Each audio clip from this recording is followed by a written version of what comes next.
Takulantilani pano pa Malawi Live Today. Lelo takubwereseraninso Bon Kalindo. Osaiwala kubanga like ndi subscribe pa channel ya Malawi Live Today. Bon Kalindo, ukuti chani lelo? The DC mwana woopsa kwambiri ndizapitirira kunena chilungamo kuwayimirirabe underprivileged mopanda mantha ndipo mosakondera mongoyima pa chilungamo chifukwa ine ndimadandaula kwambiri ngati pakamwa panga pangatuluke bodza ngati kuli dziko limene likuzunza anthu makamaka anthu olumala ndi dziko la Malawi. Inde Malawi muno anthu akuzunzika malingana ndi ulamuliro umenewu ndipo palibe amene akukondwa.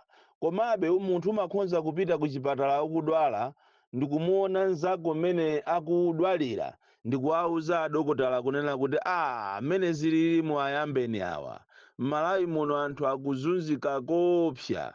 Koma kwa amene ine ndimawagweseranso msonzi ndikamaona ndi anthu olumala tikamanena kuti anthu aulumali ndikuphatikizaponso maalubino ngati kuli dziko limene limazunza anthu a mtundu umenewu amene asandutsa mabeggars ndiye ndi dziko la Malawi komanso atsogoleri ake amene nthawi ya kampeni amachita promise heaven kuwatenga anthu aja ngati ndi anthu chifukwa chongofuna voti koma akavoteredwa anthu olumala amakhalabe agalu anthu olumala samachitidwabe considered mu society ndipo olo muzaone nkhani za ntchitozi anthu olumala alipo ena olemera amene not olemera koma ophunzira amene anapita ku sukulu koma ndithu samachitidwa considered kaye ngati supita ku sukulu olumala iweyo umakhala subjected to torture, you are turned into a beggar.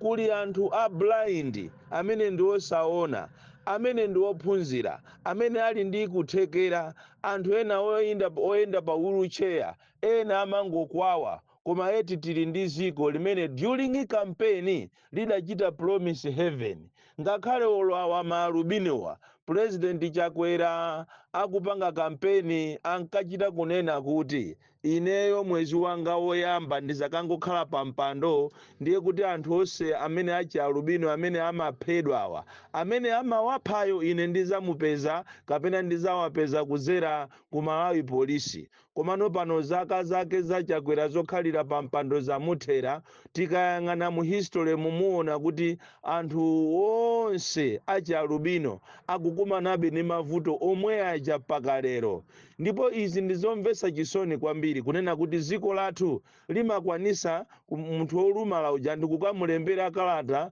ku social welfare yomuchita turn into a beggar. Of course aliko anthu ena ake amene amanamizira kuti ndi olumala amatenga mapepala ndikumayenda m'maofesimu ndikumapempha atalemberedwa kalata kwa DC andi kafukufuku wanga ineyo napeza kuti anthu eni olumala ndi amene sathandizidwa koma anthu a fake amathandizidwa amapasidwa kalata kuti azipempha chithandizo chikhalire nicho imakhala kuti ni move pakati pa maofficers aku social welfare kapena ku labor office kapena kwa DC. Anthu eni olumala sakuthandizidwa kuno ku Malawi andine ndaonapo maiko osiyanasiyana maiko ngati ku Britain, America, ku France olumala ndi munthu amene amakhala pa umoyo wabwino amakhala ndi zipangizo komano kunoko ku Malawi olumala amafunika nthawi ya kampeni motero kuti kampeni ikubwera imuona anthu olumala akupasidwa attention. Ndinaonapo nthawi ina yake mboma la Bakiri Muluzi komanso boma la Bingwa Muthalika tinaonapo olumala akupasidwa maudindo olumala aja akakhala ndi munthu wawo kubomako zimakhala bwino kwambiri chifukwa amapita kumene kujako kumakapezako chithandizo. Komano panopa muzaone olumala ambiri kuchokera kwa amene amalephera kuyenda, amene alibe mikono, amene ndi osaona, anthu amene wawa they are subjected to torture. Akakhala maalubino ndende awo amangophedwa ngati ninkhano, amangophedwa ngati mbewa. We don't have the heart, we don't have the spirit, we don't have the welfare ya anthu amene wawa olumala. Choncho ndikanakondwa ine kuno ku Malawi kukanakhala msogoleri wina, kuzabwere msogoleri wina amene azachite uplift miyoyo ya anthu olumala. Kulumala sikusonyeza kuti iwe ndi wopanda ntchito. Mulungu analenga anthu muchifanizo chathu, aliyense muchifanizo chake, ndiye mulunguyo. Koma kuno ku Malawi timatenga anthu olumala ngati anthu osafunika.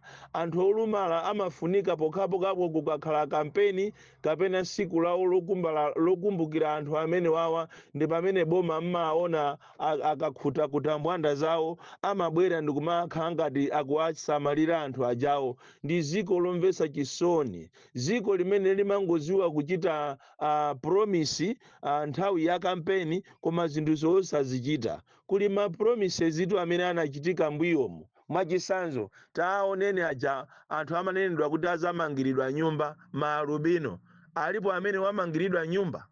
Palibe amene wamangiridwa nyumba. Nkhani zophedwa za maalubino pakana lero zikupitirirabe. Yet we've got police, we've got army. Munthu ziko lako likakhala kuti labwera adani, mwabwera adani, umatulusa ame ndi apolisi ndikukasakasaka anthuwo.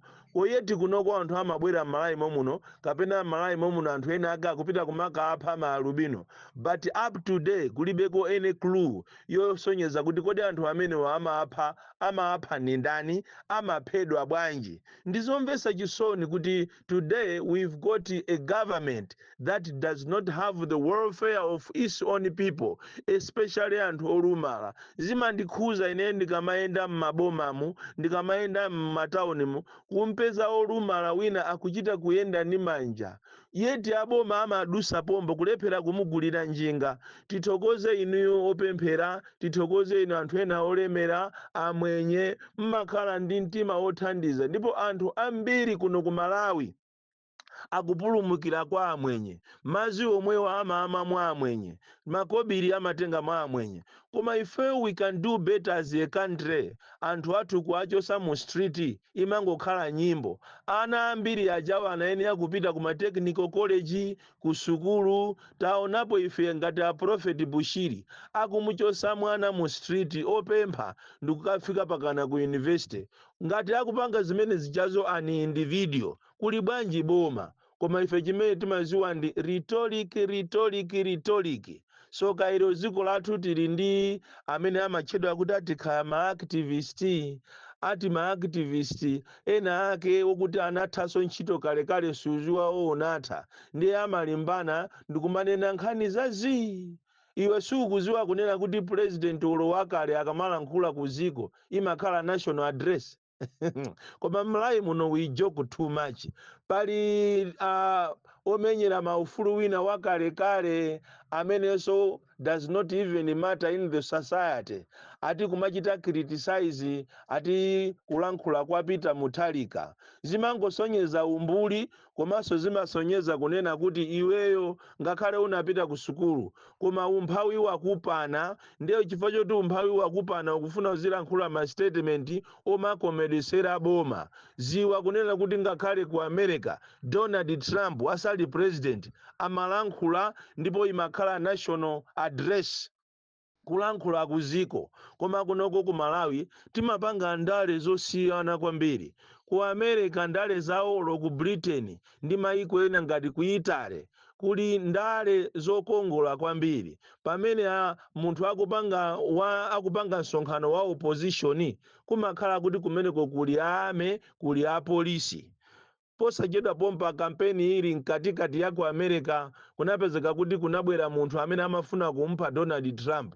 koma anthu amene amachitwa kuti CIA ndi amene anateteza Trump uja kunoko opposition yathu ngati siyenda ndi anyamata onyamula maweti ndiye kuti iweyo security ulibe, koma timaona maiko ena kumaperekedwa security whether you are an opposition member or not. Even pa Mozambique pompa papa taonapo opposition leader akusogozedwa kapena kutetezedwa ndi apolisi komanso aame. Tikanasintha ndale zathu kuno ku Malawi because if we are Malawians and we owe this country a lot, tikuyenera tizikhala limodzi ngati a Malawi, koma kunoko kungokhala wa opposition ndiye kuti uzingomangidwa day letu, kungokhala kuti ndiwe activist ukulankhula zozuzula boma zimene zingapangenso kusintha for the better andunso ndikuwakonda, ndiye kuti iwe umakhala kuti ndiwe mdani wa boma uzingopezeredwa zifukwa. Ine ndimafunafuna siku lina nditaona Abakiri Muluzi, nditaona Peter Mutharika, nditaona Joyce Banda, Khumbo Kachali, nditaona Chilumpha, nditaona onse ali pamozi akucheza aujene Akabambe, Achihana, Lazarus Chakwerayo ngakhale kanthu sakumufuna komabe ndi msogoleriso wa dziko lino. Tinayenera anthu kumakhalira limodzi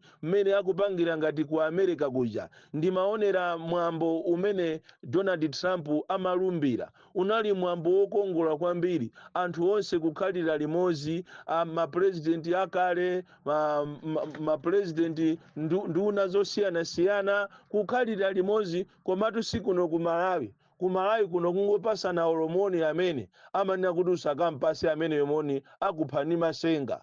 Ku Malawi kuno wa opposition kungoti mwina akacheze ndi munthu amene ali kuboma muziwe kuti imeneyo ndi nkhani. Tinayenera, we need to put Malawi first. And lero mukaona ma promises athu amene timachita promise ya Malawi palibe chimene apindulapo a Malawi ifeyo ngati olo chimozi. Duty free week jairi kutiko ili kuti ndi ndani amene angandionese galimotolo imodzi imene anagula kunena kuti inagula duty free. Ma politicians athu akuno ndi ma cowards, ma politicians athu akuno ndi manjanjawidi, ma mafias, anthu onama kwambiri.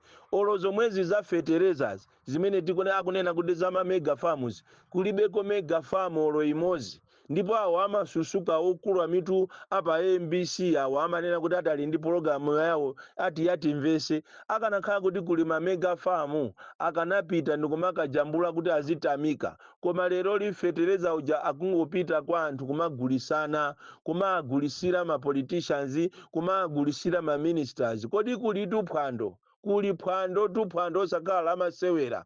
Andi chimanga chomwecho chikabwera ndiye kuti akugawana okhaokha. Ngati siwe uli wa MCP uziwe kuti wanyera pompo palibe ati akuthandize. Ndi ziko lomvesa chisoni kwambiri, ziko limene anthu ife timanamizana ngati ndife anthu opemphera, koma kuli kusankhana mitundu koopsa, kuli kusankhana zipani. Ena ndi awa akunena kuti ati chipani cha DPP chikumuzuza APM. Akanakhala kuti statement imeneyo walankhula ndi wa DPP kapena wa chipani china kunena kuti president Chakwera akuzunzidwa, chifukwa tikunena chilungamo chake. Ngati kuli munthu m'Malawi munomo amene sakufunidwa koma MCP akumuzunza kuti kumukakamiza kuti akhalebe pampando, ndiye ndi Chakweratu.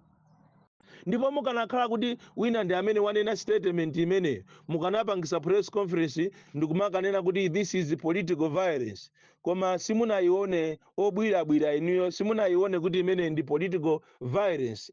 That statement alone it can cause it can cause problems in Malawi. It can cause anthu kuti azikangana chifukwa chokunena kuti inuyo mukulankhula za nyumba mokuti si mwanu. Zilankhulani za nyumba mwanu mwasiye azipanize nazo azipanga zawo, khandi a UDF, a UTM, a FOD, a DPP azipanga zawo, inunso muzipanga zanu. Kukhala mboma sikusonyeza kunena kuti iniyo muli pamwamba. Andi ndizomvesa chisoni kunena kuti kuno ku Malawi sitimasiyanisa pakati pa boma ndi chipani ma activities yake timazitenga ngati ndizofanana. ndi uchisiri weniweni mwakuti muzichita concentrate on real issues zimene zikuachita affect a Malawi, ma issues amene akuapanga anthu kuti aziononga zachilengedwe, ngakhale olo musalimamo mukamayenda olo munchinjimu makala ndikutapa kutaya anthu akunyamula makala aja ndikumakagulisa andi kumafunsa kuti kodi population ya anthu ogulisa makala ikuchuluka chonchi bwanji, muona kuti ndi njala. Molamo kuti boma likanapanga mechanism yonena kuti pamene mukuamva zika anthu ma t-shirt a MCP muziwenso kuti anthu amene omwe amwe apezere zochita, nderero akumanyamula makala ati koma onse atavala ma t-shirt a MCP kusonyeza kuti zinthu zomukuzilekerera ndi inuyo. Tapitani kuzomba mukaoneni umene anthu mene akuonongera ujene kuchawe ndizomvesa chisoni kwambiri, koma boma lilipo langokhala vyende, ziko lomvesa chisoni kwambiri. Bon Kalindo, the DC, mwana woopsa kwambiri, the most deadly and dangerous child from Jezavili Chichiye Mabuka, box 76 Mulanje, Malawi, Southern Africa.